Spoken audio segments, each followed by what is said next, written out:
Salut, c'est Olive. J'espère que vous allez bien. Je viens vous voir parce que voilà, j'ai encore acheté des mangas et je les ai lus, forcément. Et donc, comme je veux pas recommencer mon imbécilité de 35 minutes, je me dépêche de faire ce bilan lecture manga. Voilà, je n'ai que 4 tomes à vous présenter. 2 suites et 2 autres. Voilà, il y a un one shot et il y a un volume 1. Donc, voilà, on va voir. On commence avec le tome 2 des Mémoires de Vanitas de Jun Mochizuki aux éditions Kiyun. Donc je vous avais présenté le premier tome dans le dernier bilan manga, donc c'est très récent. C'était quelques jours après, je l'ai acheté et je l'ai lu, je l'ai dévoré. Donc on retrouve nos personnages principaux à Paris, encore une fois. Je ne vous dis pas à la fin du premier tome, mais pour ceux qui l'ont lu, vous savez où on en est.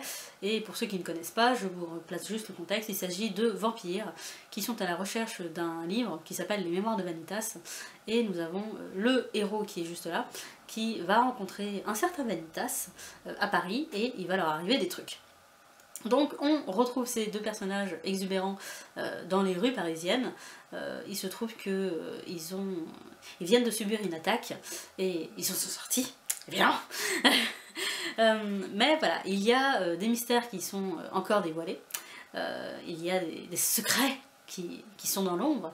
Et il y a surtout la fiancée du personnage principal qui arrive et qui lui dit « Écoute, j'ai besoin de toi, viens avec moi, on va chez les vampires, youhou, la vie est belle !» Donc, ils s'y rendent, et alors là, que va-t-il se passer?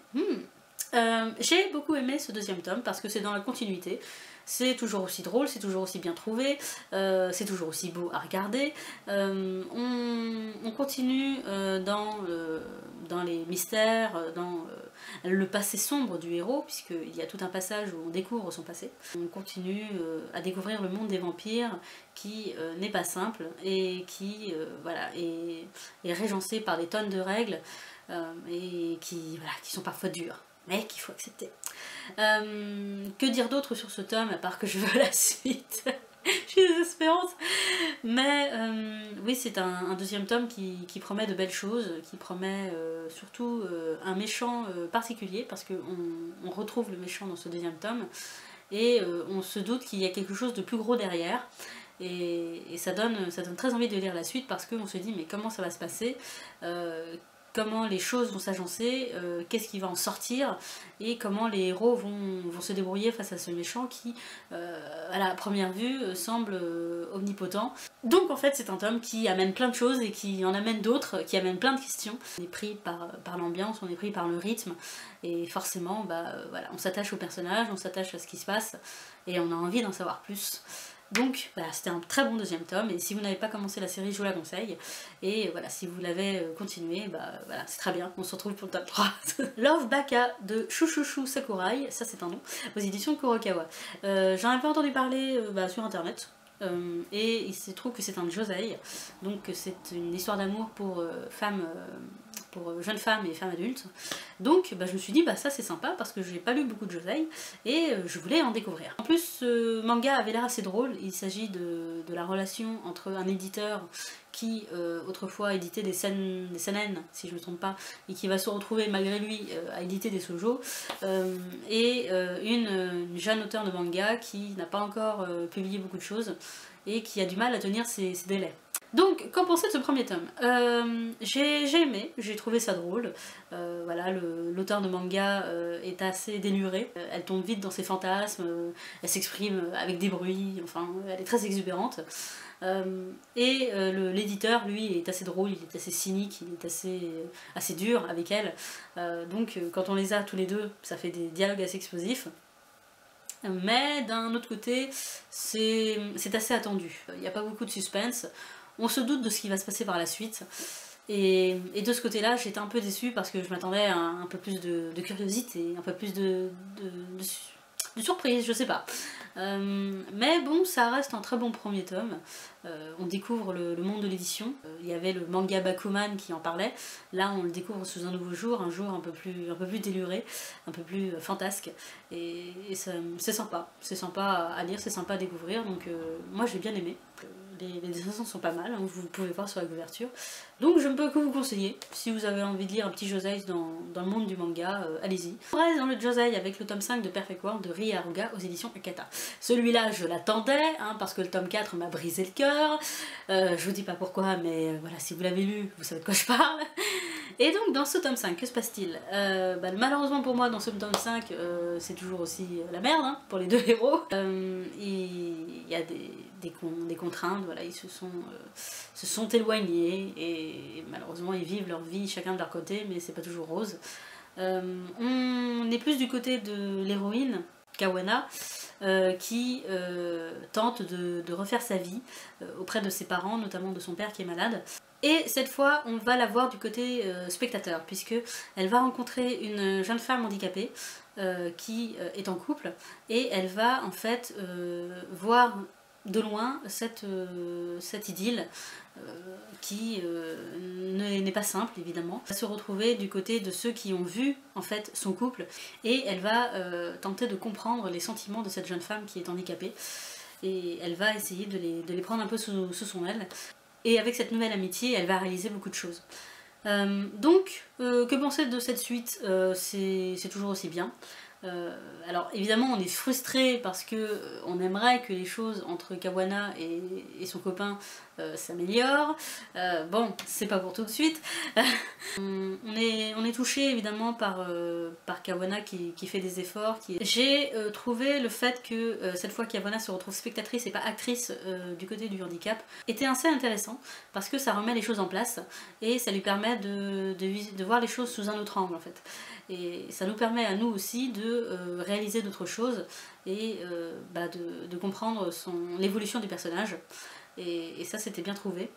La fin, encore une fois, la fin, cette fin, on a envie de savoir la suite. À chaque fin c'est tordant pour le cœur, pour le ventre, pour tout ça. Donc c'est un très bon josei, c'est dans la continuité, encore une fois, ça fait réfléchir, ça parle de choses qui sont parfois dures et parfois non. Encore une fois, si vous n'avez pas commencé cette série, vous pouvez vous lancer les yeux fermés. Et pour ceux qui ont continué et qui sont au tome 5, et vous êtes comme moi, vous allez attendre le tome 6, hein, qui n'est pas encore sorti au Japon, je sais pas. Mais bon, je sais que les éditions Akata ont rattrapé la parution japonaise, donc on est un peu dans la merde. Ça mérite d'attendre. On reste dans les éditions Akata avec cette fois-ci un shoujo, Tue-moi plutôt sous un cerisier de Ina Sakurada. Alors celui-là, au départ, je voulais pas du tout le lire, parce que j'avais lu le résumé, j'avais fait bof. Et j'avais vu la couverture, j'avais fait bof aussi. Sauf que j'ai lu une chronique qui en disait beaucoup de bien, et qui disait en particulier que le dessin était à tomber par terre. Donc je me suis dit tiens, c'est vrai que je n'ai pas vu le dessin, j'ai vu la couverture de loin, mais le dessin comment il est? Il était dans la librairie où je vais tout le temps, donc je l'ai feuilleté. Et je suis tombée amoureuse des dessins, et rien que pour les dessins je l'ai acheté en fait. Voilà, je sais pas si vous allez bien voir, mais les dessins sont juste magnifiques.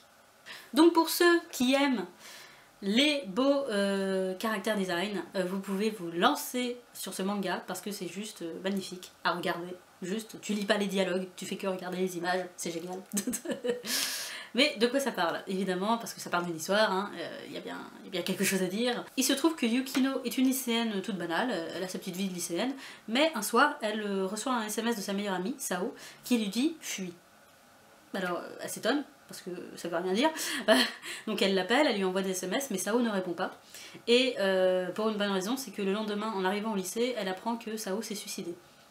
Donc elle tombe un peu dénue, elle se demande pourquoi Sao a fait ça, pourquoi elle lui en a pas parlé, et surtout est-ce qu'elle a quelque chose à voir avec ça, parce que il se trouve que Sao, avant de mourir, a publié un tweet sur son compte, et elle ne fait que répéter « Yukino est horrible, Yukino est horrible ». Donc évidemment, tout le monde se retourne vers Yukino et lui dit « mais est-ce que t'as fait quelque chose? Pourquoi t'as fait ça? Mais t'es qu'une garce ?» Enfin, voilà, Yukino se retrouve... malgré elle, un peu pointée du doigt par tout le monde, et elle ne trouve du soutien que de la part de Tatewaki, le petit copain de Sao, qui la soutient et qui lui dit qu'il pense savoir pourquoi Sao s'est suicidé, c'est parce qu'il y a quelques jours il lui a avoué que en fait il était amoureux de Yukino depuis longtemps et qu'il voulait casser. Donc évidemment ce n'est pas une histoire drôle puisque ça parle de suicide, ça parle un peu de harcèlement scolaire. C'est l'histoire de Yukino et de Tatewaki qui tombent tous les deux des nues de par le suicide de leur ami et qui essayent tous les deux de s'en sortir, de se soutenir mutuellement. Donc, que vous dire sur ce manga? C'est un beau manga. La fin, alors dans l'article que j'ai lu, il disait que la fin était un peu attendue. Alors moi qui devine les fins généralement, là je l'ai pas vu venir, donc j'ai été surprise, donc ça m'a plu. On a, en fait c'est un one shot, donc on a quelques petits chapitres et on a une petite histoire annexe qui explique d'un autre point de vue tout ce qui s'est passé. Donc on a 4 personnages. Sao est morte mais elle compte quand même. On a 4 personnages principaux qui essayent de s'en sortir chacun à leur manière, qui ne le font pas forcément de manière facile ou de bonne manière. En fait, sont en proie au chagrin, essayent de remonter à la surface. Ce n'est pas une histoire d'amour, même si Tatewaki est amoureux de Yukino. C'est une histoire plutôt de soutien, d'aide. Et c'est une histoire dure parce qu'on a des sentiments qui sont profonds, on a des révélations qui peuvent faire un choc. Mais en tout cas, il est excellent, il est beau à voir et il est beau à lire. Ce n'est pas une histoire facile, mais c'est une belle histoire quand même. Donc je ne peux que vous la conseiller. Si vous êtes adepte des romances à l'eau de rose, c'est pas trop pour vous, mais ça vaut le détour. Voilà, ça vaut le détour. Voilà, cette vidéo est terminée, j'espère qu'elle vous aura plu. Pour ceux qui connaissent déjà ces séries, n'hésitez pas à me dire ce que vous en pensez, et pour ceux qui les découvrent, foncez sans hésiter. Donc j'espère que vous faites de très bonnes lectures, que vous faites de très bonnes découvertes manga, et je vous dis à la prochaine. Salut!